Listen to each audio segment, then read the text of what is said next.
অনেকদিন ধরে জামাইরে বলছিলাম যে কয়েকটা কাঁচা আম এনে দাও, আমি আচার বানাবো, কিন্তু সে তো আমার কথাই শোনে না। তো এই আমগুলো আমার উকিল মা পাঠাইছে, উকিল মার বাসা থেকেই আনছি। তো এগুলো দিয়ে আমি আজকে আচার বানাবো। তো আমগুলো এত পরিমাণ টক ছিল, আমি একটু লবণ আর শুকনা মরিচ মাখায় পরে খাইতেছিলাম। তো টক কি বলবো, 2 দিন রাখলেই পেকে পাইকে যাবে, কিন্তু এত টক যে আম পাকলে খাওয়া যাবে না। তো আমি এগুলো দিয়ে আমি একটু শরবত বানাই খাই, কেননা শরবত বানাই খেলে একটু বেশি ভালো লাগবে। আপনাদের ভাইয়ারে বলছিলাম যে তুমি বসো, আমি তোমার আচার বানাই দিই, কিন্তু ও চলে যাবে কোনো মিটিং আছে সেজন্য। তো এবার কাটিছি, 2 পিস খেয়ে ও চলে গেছে। আর আমি এগুলো দিয়ে আজকে একটু আচার বানাই দেবো। এত টক আমি খাইতেই পারতেছি। এভাবে আম খেতে আমার দাঁত একবারে টক হয়ে যাচ্ছে। তো আমি হচ্ছে একটু শরবত বানাই খাই, তাহলে একটু বেশি ভালো লাগবে। তো এখানে আমি আমগুলো সব কুচি করে নিচ্ছি, আর সাথ থেকে একটা ধনিয়া পাতা আর একটা হচ্ছে লেবু পাতা আনছি, আর একটা কাঁচামরিচ দেবো, বেশি দেবো না, ঝাল বেশি হলে ভালো লাগে না। আপনারা চাইলে ঝাল বেশি বাড়াই নিতে পারেন। আমি একটা কাঁচামরিচ আর লেবু পাতাটা এখন দেবো না, লেবু পাতা পরে দেবো। পরে যদি একবারে মিক্স করে দিই এখন, তো পরে দিতেও লাগতে পারে, তো আমি পরে দেবো। তো এখানে আমি সবগুলোই দিয়ে দিছি,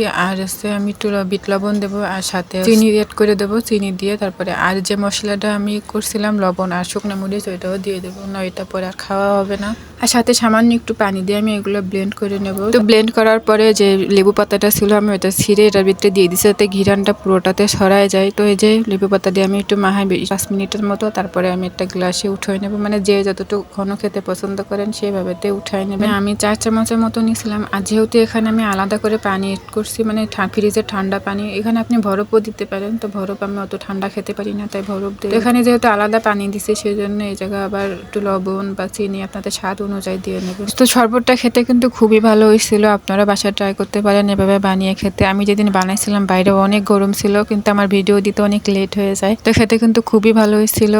আর যে আমগুলো ছিল আমি এগুলো দিয়ে আচার বানাবো, তো এগুলো আমি আজকে কেটে নেবো, রোদে দেবো। কিন্তু আমগুলো কেটে নিছি, কিন্তু দেখছেন ভিতরে হলুদ হলুদ হয়ে গেছে, মানে পাকার মতন হয়ে গেছে। কিন্তু এগুলো এত টক, পাকলে একদমই ভালো লাগবে না, খেতেও পারবো না টক। তো আমগুলো আমি কেটে হলুদ মাখায় রোদে দিয়ে আসছি, কিন্তু যখন কেটেছি দুপুর হয়ে গেছে, প্রায় 2টো বেজে গেছে। সেদিন অনেক রোদ ছিল, তো এক রোদে হয়ে যাবে। আমার ননদ অনেকদিন ধরে বলছিল যে আমার একটা আমের আচার বানাই দাও, তো ফোন দিয়ে বলতেছে, কিন্তু কোনো মতে সে আপনাদের ভাইয়া আম এনে দিছিল না। তো ফাইনালি আম এনে দিছে, তো ওরে অর্ধেকটা দিয়ে দেবো আম বানাই, আর আমি কিছুটা রেখে দেবো। তো এখানে আমি আমের আচারগুলো বানাই নিয়েছি, আর এগুলো হচ্ছে প্রথমে টাইলে নিয়েছি যেগুলো, এগুলো গুঁড়া করে নিয়েছি। আর আমের আচারগুলো আমি অনেক ভিডিও করছিলাম, কিন্তু সেগুলো মানে আইরোভাবে হয়ে গেছে, আর দিতে পারি। আর এখানে আমি সরিষার তেল, শুকনো মরিচ, 5 ফোড়ন টাইলে নিয়ে তারপরে আমি আম দিয়ে দিছি। তারপরে আমগুলো একটু কষাই আমি ভিতরে চিনিও দিয়ে দিছিলাম। এখানে আমি 1 কেজি চিনি দিছি। তারপরে আমগুলো অনেক টক হয়েছিল, বানানোর পরও টক লাগছে, আর সাথে একটু ভিনেগারও দিয়েছি, যাতে আমগুলো বেশি দিন ভালো থাকে। তো আমগুলো খেতে কিন্তু খুবই মজা হয়েছিল, টক টক মিষ্টি মিষ্টি, খুব ভালো লাগছে। আর আমের কালারটা কিন্তু সেই ছিল,